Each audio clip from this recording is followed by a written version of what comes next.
राम राम अस्सलाम वालेकुम। मैं नवीन चौधरी, आप देख रहे हैं लर्निंग बाय डूइंग। कैसे हैं सब? उम्मीद करता हूँ सब अच्छे होंगे, कुशल मंगल होंगे, तंदुरुस्त होंगे। जैसा कि आपने थंबनेल पे देखा, आज की इस वीडियो में हम पढ़ेंगे बिहार विशेष शिक्षक भर्ती का एक महत्वपूर्ण टॉपिक, जिसमें आपके विशेष आवश्यकता वाले बच्चे, उनकी पहचान व उनकी शिक्षा से संबंधित हम आज का टॉपिक रहेगा, जिसमें हम पीडब्ल्यूडी एक्ट भी करेंगे, आरपीडब्ल्यूडी एक्ट भी करेंगे, उनके कुछ महत्वपूर्ण प्रश्न भी करेंगे जो आपको बिहार विशेष शिक्षक भर्ती बीड वाला स्टेट में देखने को मिलेंगे। पेपर के दिन बचे हैं आपके 21, 22, 2 दिन। अच्छे से तैयारी करें। जो आज का वीडियो आपके लिए लेकर बहुत महत्वपूर्ण होने वाला है, अंत तक जरूर बने रहिए हमारे साथ। तो चलिए आपका टाइम बिना जाए पर शुरू करते हैं आज का वीडियो। क्वेश्चन की पीडीएफ आपको टेलीग्राम पे मिल जाएगी। टेलीग्राम का लिंक आपको वीडियो के डिस्क्रिप्शन में मिल जाएगा, वरना आप टेलीग्राम पे जाके लर्निंग बाय डूइंग के नाम से सर्च करोगे तो आ जाएगा। अगर चैनल पे नहीं हो तो लाइक शेयर सब्सक्राइब कर दीजिए, ताकि मैं आपके लिए नए नए वीडियो और नए नए टॉपिक आपके सामने लाके आता हूं। पहले अपन शुरू करते हैं क्या कि आपके विशिष्ट बालक होते कौन है। क्या विशिष्ट बालक होते कौन है? क्या मेरे भाई, विशिष्ट बालक कौन होते हैं? पहले देखते हैं अपन कि विशिष्ट बालक होते कौन है।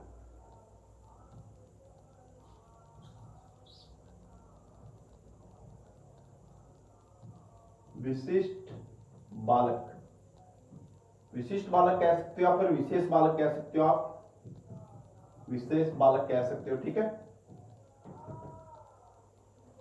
प्रतिभावान बालक, मंदबुद्धि बालक, बाल अपराधी बालक, हर एक सामान्य बालक को छोड़ के जितने भी प्रकार के होते हैं वो सभी क्या होते हैं? आपके विशिष्ट बालक होते हैं। क्या सामान्य बालक को छोड़ के, क्या सामान्य बालक को छोड़ के, बालक को छोड़ के, सामान्य बालक को छोड़ के सभी प्रकार के बालक किसमें आते हैं? आपके विशिष्ट बालक में आते हैं। बाहर का शोर आ रहा होगा, गेट बंद कर देते हैं। विशिष्ट बालक को छोड़ के, सामान्य बालक को छोड़ के सभी बालक क्या होते हैं? आपके विशिष्ट बालक होते हैं। विशिष्ट बालकों के कई प्रकार होते हैं, वो मैं आपको बता दूं। जैसे हो गया अपना मंदबुद्धि बालक,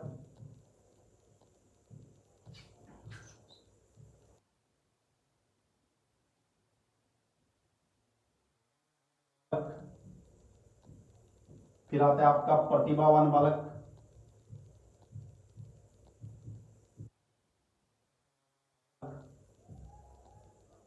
फिर आता है आपका बाल अपराधी बालक,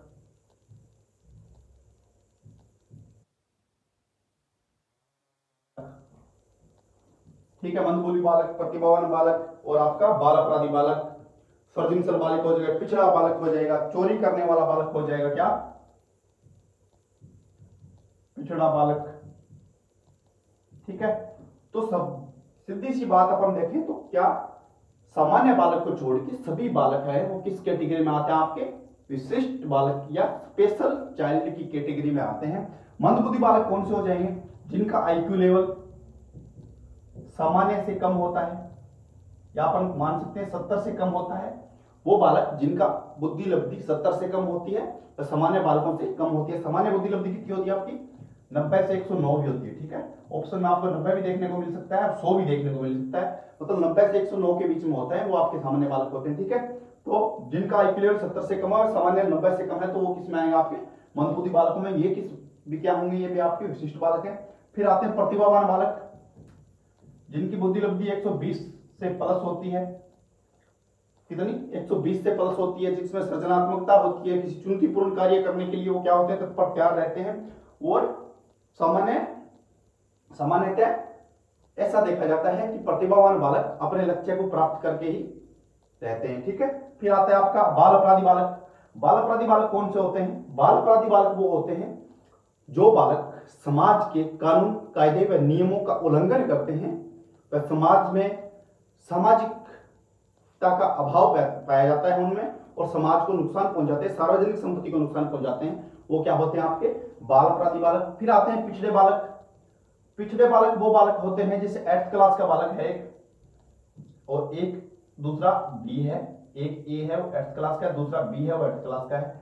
तो ये बालक एक चैप्टर को एक दिन में याद कर लेता है, पर ये बालक एक चैप्टर को एक दिन में याद नहीं कर पाता, समझ नहीं पाता, तो ये बालक क्या हो गया? पिछड़ा बालक हो गया।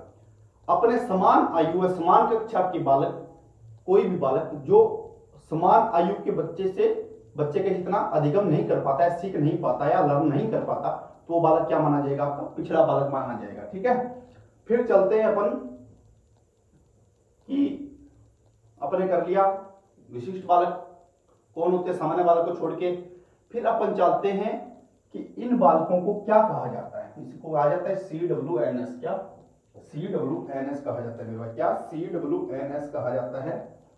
CWSN कहा जाता है, चाइल्ड विथ स्पेशल नीड। क्या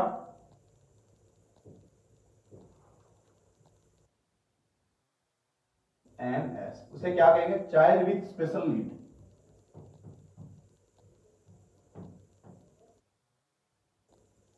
विद स्पेशल नीड। ठीक है, वो बच्चे विशेष आवश्यकता वाले बच्चे बोल सकते हैं अपन, विशेष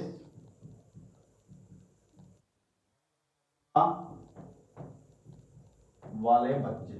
क्या बोल सकते हैं मेरे भाई? विशेष आवश्यकता वाले बच्चे, वो बच्चे जिन्हें सामान्य बच्चों के अधिक किसी चीज की आवश्यकता होती है, चाहे वो आप एक शिक्षण सामग्री हो, चाहे वो पाठ्यक्रम हो, चाहे कोई भी हो सकता है। विशिष्ट बच्चे होते हैं जिन्हें कुछ विशिष्ट आवश्यकताएं होती है, कुछ अधिक आवश्यकताएं होती है। जैसे प्रतिभावान बालक हैं, उनको पाठ्यक्रम भी उनका क्या होना, थोड़ा जटिल होना चाहिए, तो वो उनकी क्या है? विशेष आवश्यकता है। ठीक है, उसी प्रकार फिर अपन चलते हैं कि इन बच्चों को विशिष्ट जो आवश्यकता वाले बच्चे होते हैं उनको कौन सी शिक्षा देनी चाहिए? तो इनको समावेशी शिक्षा देनी चाहिए मेरे भाई। क्या समावेशी शिक्षा देनी चाहिए मेरे भाई? क्या देनी चाहिए? समावेशी शिक्षा देनी चाहिए।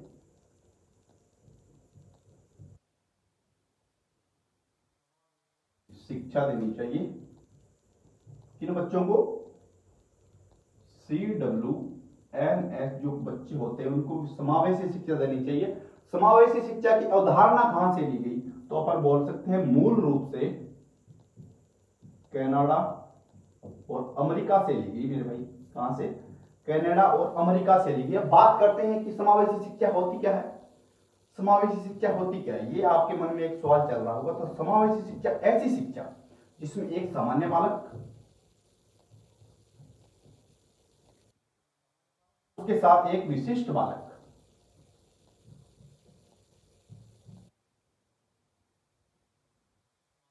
एक सामान्य बालक एक विशिष्ट बालक को एक साथ बढ़ा के जो शिक्षा दी जाती है उसे कहते हैं आपकी समावेशी शिक्षा, इंक्लूसिव एजुकेशन। ठीक है, फिर चलते हैं अपन नेक्स्ट। फिर आता है आपका PWD act,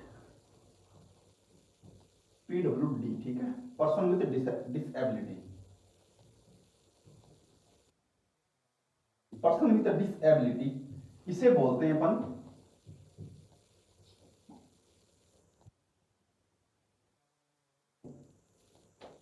person with disability.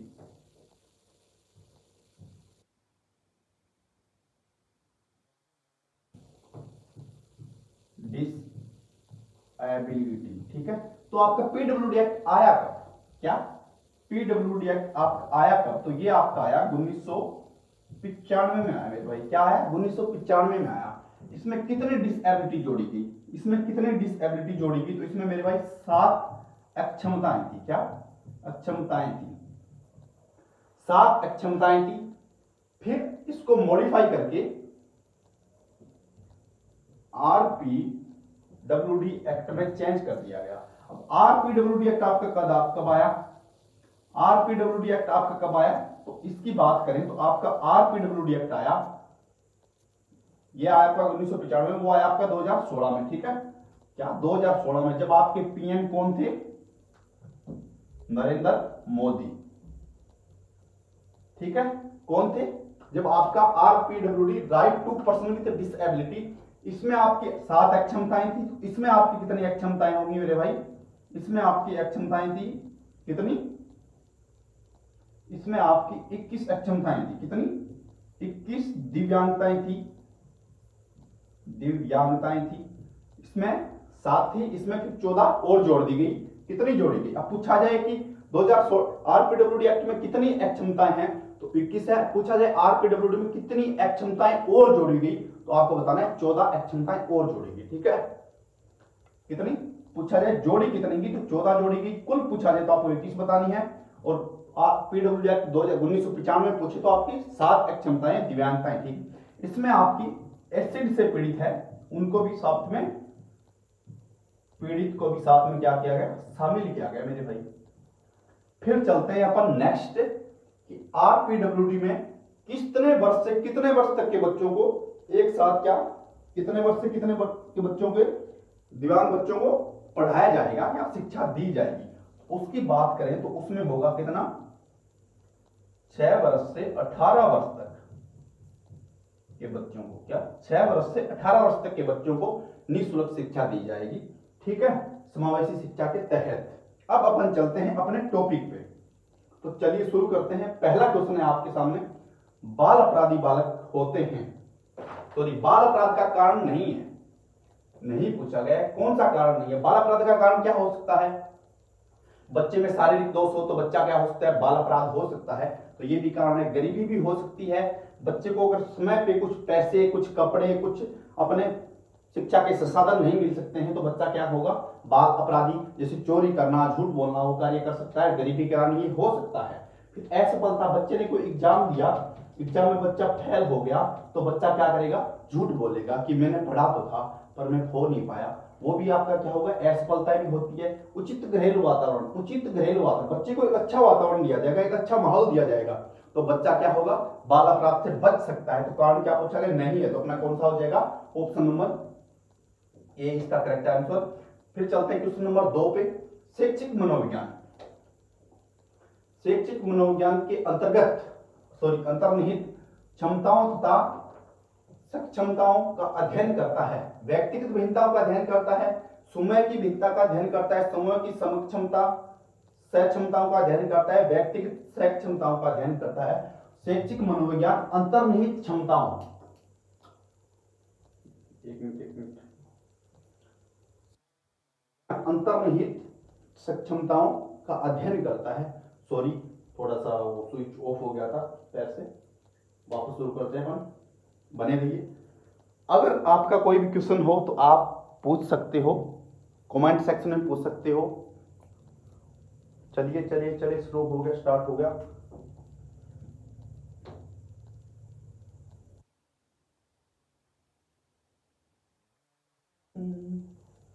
ये रहा आपके सामने पहला क्वेश्चन मेरे भाई।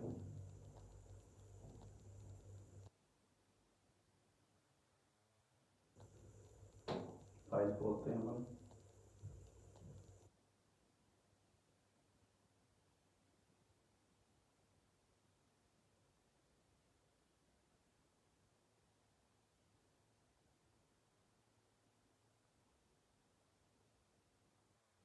आपके सामने वापस क्वेश्चन आया, शैक्षिक मनोविज्ञान अंतर्निहित क्षमताओं तथा सक्षमताओं का अध्ययन करता है। तो कि शैक्षिक मनोविज्ञान है अंतर्निहित क्षमताओं, जो आपके अंदर क्षमता है उनका अध्ययन करता है, उनके अलावा सक्षमताओं का और उसके व्यक्तिगत भिन्नताओं का भी अध्ययन करता है। क्या है, व्यक्तिगत भिन्नताओं का भी अध्ययन करता है, समान क्षमताएं और इसमें अलग अलग क्या है आपकी कैपेसिटी है उनका भी अध्ययन करता है। फिर चलते हैं अपन क्वेश्चन नंबर नेक्स्ट पे, व्यक्तिगत भिन्नताओं से संबंधित निम्न में से कौन सा सही है, व्यक्तिगत भिन्नताओं से संबंधित निम्न में से कौन सा सही पूछा गया है। यदि विद्यार्थी का बुद्धि स्तर समान है तभी भी उपलब्धि में विभिन्नताएं हो सकती है। सभी बालकों में कुछ भी समानताएं नहीं होती, सभी बालकों में कुछ न कुछ समानताएं होती है, यह आपका गलत हो गया। व्यक्तिगत भिन्नताओं के वक्र खींचकर दिखाने पर एक दिशा की ओर झुक जाता है, ऐसा कुछ नहीं होता। व्यक्तिगत भिन्नताओं का वक्र खींच के दिखाने पर एक तरफ नहीं झुकता, जिसमें व्यक्तिगत भिन्नताएं होती है वो दिखाई देती है, ठीक है। व्यक्तिगत भिन्नताएं वंशानुक्रम के कारण होती है, व्यक्तिगत भिन्नताएं वंशानुक्रम के कारण होती है, वंशानुक्रम के कारण नहीं होती। व्यक्तिगत भिन्नताएं वो आपकी किसके कारण होती है, आपकी वातावरण के कारण होती है। तो इसमें कौन सा हो जाएगा, यदि विद्यार्थियों का बुद्धि स्तर समान है तब भी व्यक्तिगत भिन्नताएं हो सकती है, ऑप्शन नंबर ए। फिर चलते हैं क्वेश्चन नंबर नेक्स्ट पे, जिन बालकों की शैक्षिक उपलब्धि अपनी आयु के अन्य बालकों से निम्न रहती है वो कहलाते हैं शैक्षिक उपलब्धि। मतलब 8th क्लास का बच्चा, मैंने आपको एग्जांपल दिया था ना, वो ए नाम का है, फिर उसी क्लास का 8th क्लास का बच्चा एक बी नाम का है। तो ए नाम वाला पूरा होमवर्क अपना टाइम पे करके लाता है, अच्छे नंबर आते हैं इसके 10 में से, सॉरी इसे नहीं, 8 नंबर आते हैं, इसके 10 में से 3 नंबर आते हैं। तो ये क्या है, पिछड़ा हुआ बालक है, क्योंकि वो इसकी उम्र भी कितनी है मेरे भाई, 12 वर्ष है, इसकी चलो मान लेते हैं 12 वर्ष है, उम्र दोनों की समान है, मगर एक के नंबर आते हैं 10 में से 8, एक के आते हैं 10 में से 3। तो वो क्या है, अपने समान आयु के बच्चों से जितना पढ़ नहीं पाता, समझ नहीं पाता, अध्ययन नहीं कर पाता, तो उस बालक को क्या कहेंगे हम, पिछड़ा बालक कहेंगे। ठीक है, फिर चलते हैं पर नेक्स्ट क्वेश्चन पे। एक बालक जो गणित के अतिरिक्त अन्य विषयों में सामान्य है, जबकि गणित में बहुत निम्न उपलब्धि रखता है, ऐसे बालक को निम्न में से किस श्रेणी में रखा जाएगा, पिछड़े बालक, मंदबुद्धि बालक या औसत बालक? बताइए, आसान सा क्वेश्चन है मेरे भाई, बताइए जल्दी से कि ऐसा बालक जो अन्य विषयों में ये अपनी क्या रखता है, अच्छी क्षमता रखता है, मगर गणित में बहुत निम्न उपलब्धि रखता है, ऐसे बालक को क्या कहेंगे, ऐसे बालक को क्या कहेंगे मेरे भाई, बताइए क्या कहेंगे? उसे भी हम क्या कहेंगे, पिछड़ा बालक कहेंगे, मंदबुद्धि बालक, जिनका आईक्यू लेवल कितना होता है, 70 से कम या सामान्य आईक्यू लेवल से कम होता है। औसत बालक होते हैं जो औसतन एक दूसरे के समान होते हैं, मन संताप बालक, पिछड़े बालक। ठीक है, फिर चलते हैं क्वेश्चन नंबर नेक्स्ट पे। मंगोलिज्म होता है, इस यहाँ पे पूछा गया मंगोलिज्म क्या है, मंगोलिज्म होता क्या है, मंगोलिज्म का यहाँ पे अर्थ पूछा गया मेरे भाई, मंगोलिज्म का अर्थ क्या होता है? मंगोलिज्म का अर्थ होता है आपका मंदबुद्धि होता है। ठीक है, इसे बोलते हैं मानसिक मंदता भी कह सकते हैं आप, मानसिक मंदता, मानसिक मंदता भी कह सकते हैं। मंगोलिज्म का अर्थ क्या होता है, मानसिक मंदता होता है। फिर चलते हैं अपन क्वेश्चन नंबर नेक्स्ट पे। एक बालक संगीत की अद्वितीय प्रतिभा का धनी है, एक ऐसा बालक जिसको म्यूजिक बजाना, सुनना, जो भी कह सकते हैं, अद्वितीय प्रतिभा का धनी है, उसके लिए निम्न में से कौन सी श्रेणी सर्वश्रेष्ठ है? कि एक ऐसा बालक जो एक म्यूजिक की अद्वितीय, मतलब बहुत अच्छी उसमें क्वालिटी है, किसकी, म्यूजिक सिस्टम को जानने की, समझने की, बजाने की या गाने की, जो भी आप मानो, निम्न में से कौन सी श्रेणी सर्वश्रेष्ठ है? क्या वो सर्जनशील बालक है, क्या वो प्रतिभाशाली बालक है, या बुद्धिमान बालक है, वो क्या है, विशिष्ट बालक है? तो यहाँ पे क्या होगा, वो विशिष्ट बालक होगा। किसी में, जिस बालक में किसी भी एक नई विशिष्टता हो, एक नई विशेषता हो जो सबसे हटके होती है, उसे क्या कहते हैं, विशिष्ट व्यक्तित्व वाला इंसान है। तो उसमें क्या होगा आपका ऑप्शन नंबर 4। फिर चलते हैं क्वेश्चन नंबर नेक्स्ट पे। ब्रेल लिपि से किसको पढ़ाया जाता है? ब्रेल लिपि, ब्रेल लिपि में किसको पढ़ाया जाना चाहिए? अंधे बालकों को या बहरी को, गूंगों को या विकलांग को? तो साफ साफ पता है आपको, अंधे बालकों को पढ़ाया जाता है। ब्रेल लिपि दिवस कब आता है? तो 4 जनवरी को आता है मेरे भाई, 4 जनवरी को आता है। कब? 4 जनवरी को आता है। ठीक है, और पूछा जाए ब्रेल लिपि में कितने डॉट होते हैं? तो 6 डॉट होते हैं मेरे, 6 डॉट बोल सकते हैं आप इसको, डॉट होते हैं, या फिर आप बिंदु बोल सकते हो, 6 डॉट। ठीक है, 6 बिंदु बोल सकते हो या 6 डॉट बोल सकते हो। ठीक है, फिर चलते हैं पर नेक्स्ट। बाल अपराधियों की आयु होती है, बाल अपराधी बालक होते हैं वो अपनी पूरी आयु जी के नहीं जाते, उनकी आयु होती है वो सामान्य इंसान से कम होती है। तो उसे कितनी माना गया है? 5 से 10 वर्ष, 3 से 12 या 18 वर्ष से कम या 18 वर्ष से अधिक? तो आपको पता है 18 वर्ष से कम होती है। 18 वर्ष तक ही, लगभग 18 वर्ष तक ही जी पाते हैं कौन? जो आपके होते हैं बाल अपराधी बालक। ठीक है, फिर चलते हैं पर नेक्स्ट। निम्न में से किस स्थिति में सजा लाभदायक हो सकती है? किस स्थिति में बच्चे को सजा देनी चाहिए ताकि बच्चा के लिए वो सजा लाभदायक हो, नुकसानदायक ना हो, लाभदायक होनी चाहिए? बच्चे को कैसी सजा दे, किस प्रकार से सजा दे, किस वे में सजा दे कि बच्चे उस सजा से भी कुछ सीखे, वो बच्चा उसके लिए वो लाभदायक हो। जब बालक समझे कि सजा उसे नहीं, उसके गलत व्यवहार को के कारण दी गई है, जब सजा सबके सामने दी जाए तो बच्चा क्या होगा, अंदर से क्या होगा, गुस्से में आएगा, अंदर अपने आप को क्या बोलेगा, अपने आप को एक घृणा के रूप में देखा कि मेरी सबके सामने बेइज्जती कर दी। तो ये ऑप्शन तो आपका गलत हो गया। जब अध्यापक बालक को समय सजा नहीं देकर प्रधानाध्यापक के द्वारा सजा दिलाए, ये भी गलत है।